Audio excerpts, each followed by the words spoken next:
नमस्कार दोस्तों, मैं हूं रवि प्रकाश और आज हम लोग स्टार्ट करने वाले हैं जैव प्रक्रम चैप्टर, है ना। जैव प्रक्रम क्या है? वे सभी प्रक्रम जो संयुक्त रूप से जीवों के अनुरक्षण का कार्य करते हैं वे जैव प्रक्रम कहलाते हैं, है ना। मतलब कि वे सभी क्रियाएं जिससे जीवों का अनुरक्षण होता है जैव प्रक्रम कहलाता है। जैव प्रक्रम के अंतर्गत क्या क्या आते हैं? तो जैव प्रक्रम के अंतर्गत आता है पोषण, श्वसन, परिवहन या वहन और उत्सर्जन।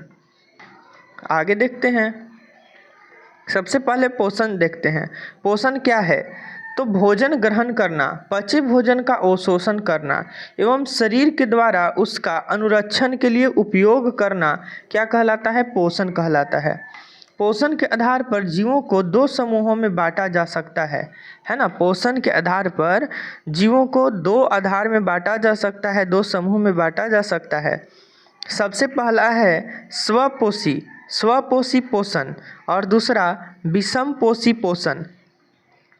पोषण का वह तरीका जिसमें जीव अपने आसपास के वातावरण में उपस्थित सरल अजैव पदार्थ जैसे CO2, पानी, सूर्य के प्रकाश से अपना भोजन स्वयं बनाता है उसे स्वपोषी पोषण कहते हैं। उदाहरण के लिए हरे पौधे स्वपोषी पोषण के अंतर्गत आते हैं। ये क्या करते हैं कि अपने आसपास उपस्थित अजैव पदार्थों से क्या करते हैं कि पोषण अपना करते हैं। वहीं विषमपोषी की ओर हम लोग देखें तो विषमपोषी में क्या होता है कि पोषण का वह तरीका जिसमें जीव अपना भोजन स्वयं नहीं बना सकता बल्कि अपने भोजन के लिए अन्य जीवों पर निर्भर होता है, जैसे कि पेड़ पौधे और जंतु। ये दोनों पर ये विषमपोषी वाले क्या होते हैं कि निर्भर रहते हैं, जैसे मानव व अन्य जीव। जैसा कि आप देख सकते हैं कि मानव भी अपने पोषण में पेड़ पौधों को शामिल करता है, साग सब्जी खाता है ना।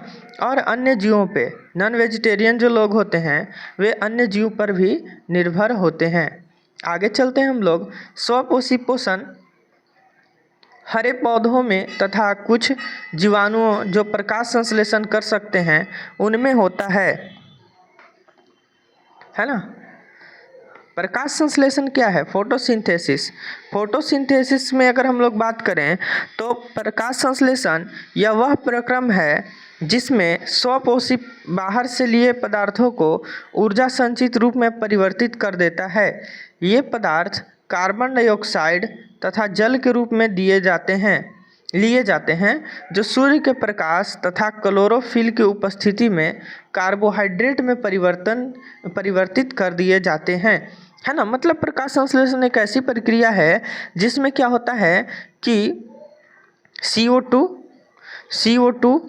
12 मतलब H2O पानी और क्लोरोफिल और सूर्य की प्रकाश की उपस्थिति में C6H12O6 जो कि ग्लूकोज का सूत्र है, ग्लूकोज का निर्माण, कार्बोहाइड्रेट का निर्माण करते हैं। साथ ही ऑक्सीजन भी मुक्त होता है और जल भी मुक्त होता है। अब हम लोग देखेंगे कि प्रकाश संश्लेषण के लिए आवश्यक सामग्री कौन कौन सी है। तो सूर्य का प्रकाश चाहिए, क्लोरोफिल और कार्बन डाइऑक्साइड और जल। सूर्य का प्रकाश, क्लोरोफिल, कार्बन डाइऑक्साइड और जल। सूर्य का प्रकाश तो डायरेक्ट सूर्य से मिल जाता है हरे पौधों को। क्लोरोफिल पौधों में पाया जाता है जिसके कारण पत्ते हरे होते हैं। कार्बन डाइऑक्साइड स्थलीय पौधे इसे वायुमंडल से प्राप्त कर लेते हैं, है ना। और जल स्थलीय पौधे जड़ तथा मिट्टी से जल का अवशोषण कर लेते हैं। प्रकाश संश्लेषण के दौरान कौन कौन सी घटनाएं होती हैं? तो प्रकाश संश्लेषण के दौरान क्लोरोफिल द्वारा प्रकाश ऊर्जा को अवशोषित किया जाता है। जो लाइट एनर्जी है, लाइट एनर्जी को ऑब्जर्व करने का काम क्लोरोफिल करता है। प्रकाश ऊर्जा को रासायनिक ऊर्जा में रूपांतरित करना तथा जल अणुओं का हाइड्रोजन तथा ऑक्सीजन में अपघटन भी होता है। कार्बन डाइऑक्साइड का कार्बोहाइड्रेट में अपचयन होता है। रंध्र स्टोमाटा क्या होता है? तो पत्तियों में पाए जाने वाले छोटे छोटे छिद्रों को स्टोमाटा कहते हैं। स्टोमाटा के कार्य क्या हैं? प्रकाश संश्लेषण के लिए गैसों का अधिकांश आदान प्रदान इन्हीं छिद्रों के द्वारा होता है। गैसों का आदान प्रदान करना स्टोमाटा का काम है। साथ ही वाष्पोत्सर्जन प्रक्रिया में जलवाष्प के रूप में रंध्र द्वारा निकल जाता है ना। जो पत्ते होते हैं तो उसमें छोटे छोटे नीचे की ओर स्टोमाटा पाए जाते हैं, ऊपर की ओर भी पाए जाते हैं। ये क्या करते हैं कि जो सनलाइट आता है तो ये पत्ते गर्म होते हैं और अगर ये वाटर नहीं छोड़ेंगे तो ये क्या हो जाएंगे, ये सूख जाएंगे। इसलिए वाष्पोत्सर्जन की क्रिया होती है और इससे जल वाष्प के रूप में निकलता है। ये आपका चित्र है पत्तों में, है ना, स्टोमाटा का। ये स्टोमाटा है, ये गार्ड सेल है, द्वार कोशिका, ये रंध्र छिद्र है। चलिए आगे चलते हैं। विषम पोषी पोषण, हेट्रोट्रॉपिक न्यूट्रिशन। हेट्रोट्रॉपिक न्यूट्रिशन में 3 प्रकार होते हैं। पहला प्राणी सम पोषण, दूसरा मृतजीवी पोषण और तीसरा परजीवी पोषण। प्राणी सम पोषण में क्या होता है, इसमें जीव संपूर्ण भोज्य पदार्थ का अंतः ग्रहण करते हैं तथा उनका पाचन शरीर के अंदर होता है ना। इसमें क्या होता है कि जीव भोज्य पदार्थ को अंतर्गत ग्रहण कर लेते हैं तथा उनका पाचन शरीर के अंदर करते हैं। मृतजीवी पोषण, मृतजीवी अपना भोजन मृत जीवों के शरीर व सड़े गले कार्बनिक पदार्थों से प्राप्त करते हैं। मृतजीवी पोषण में उदाहरण में देखते हैं फफूंदी और कवक, है ना। फफूंदी और कवक क्या करते हैं, मृतजीवी पोषण करते हैं। परजीवी पोषण, पैरासिटिक, परजीवी अन्य जीवों के शरीर के अंदर या बाहर रहकर उनको बिना मारे उनसे पोषण प्राप्त करते रहते हैं। जैसे अमरवेल, अमरवेल क्या करता है कि किसी पेड़ से चिपक जाता है ना, और उससे क्या करता है कि पोषण लेता रहता है। जूं, जो बाल में जुएं पड़ जाती हैं वो भी परजीवी पोषण का उदाहरण है। फीता कृमि भी परजीवी पोषण का उदाहरण है। अमीबा में पोषण, अमीबा एक कोशिकीय जीव है जो कि तालाब आदि जगहों पर पाया जाता है, तालाब में गीले स्थानों में पाया जाता है। अमीबा का शेप ऐसा होता है, इसके अंदर एक केंद्रक होता है। ये क्या करता है कि ये जब भोजन को, खाद्य कण को अपने आसपास पाता है तो उसके चारों तरफ कूटपाद बनाने लगता है। ये सवाल बहुत पूछा जाता है कि अमीबा अपने किस अंग के द्वारा भोजन को घेरता है, तो आंसर होगा कूटपाद। आगे चलते हैं।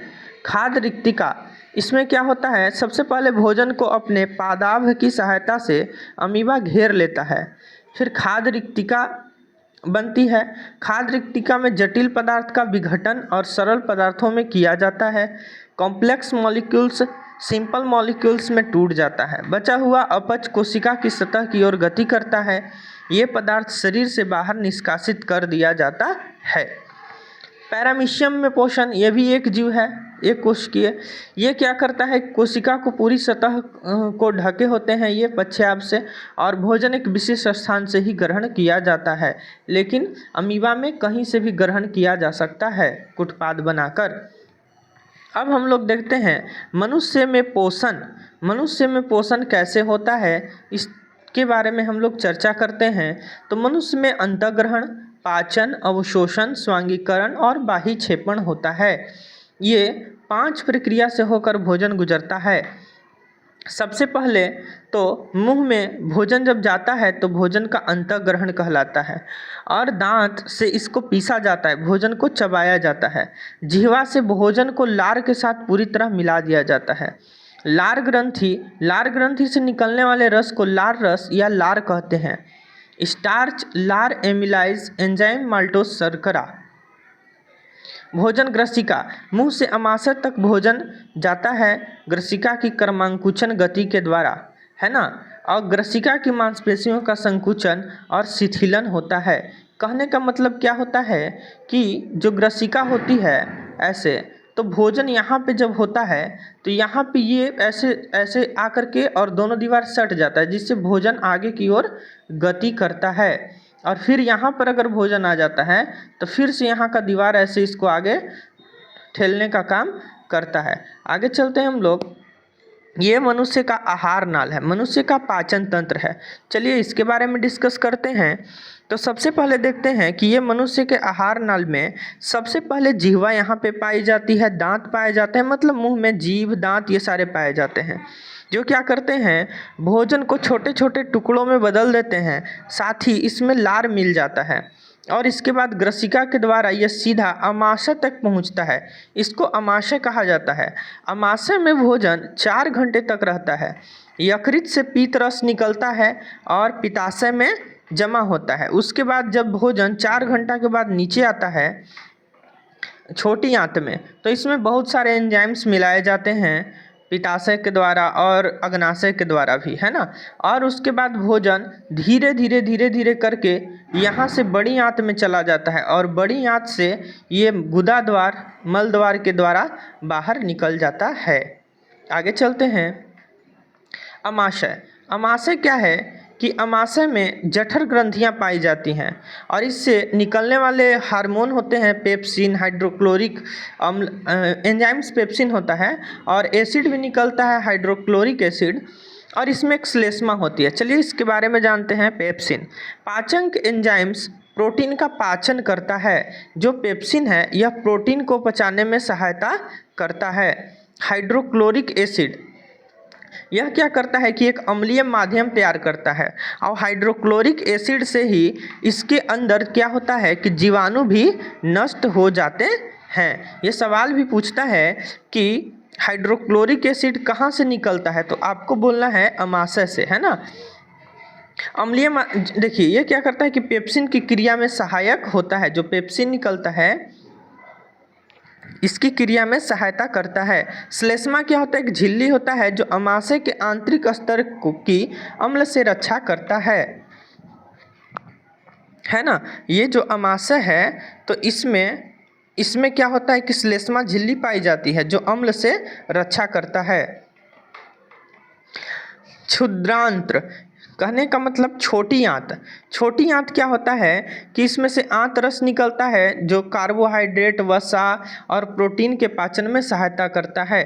कार्बोहाइड्रेट ग्लूकोज में बदला जाता है, वसा फैटी एसिड और ग्लिसरॉल में बदला जाता है, वसा अम्ल और ग्लिसरॉल में, और प्रोटीन एमिनो एसिड में टूट जाता है। आगे चलते हैं। यकृत तथा अग्नाशय से श्रावण प्राप्त करती है। यकृत क्या करता है, पीत रस छोड़ता है जिसमें पीत लवण पाया जाता है। यह वसा को क्या करता है कि बड़ी गोलिकाओं को इमल्सीकरण के द्वारा छोटी गोलिकाओं में बदल देता है। आगे अग्नाशय।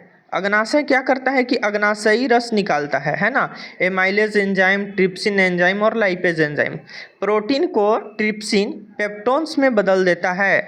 वसा को लाइपेज वसा अम्ल में बदल देता है।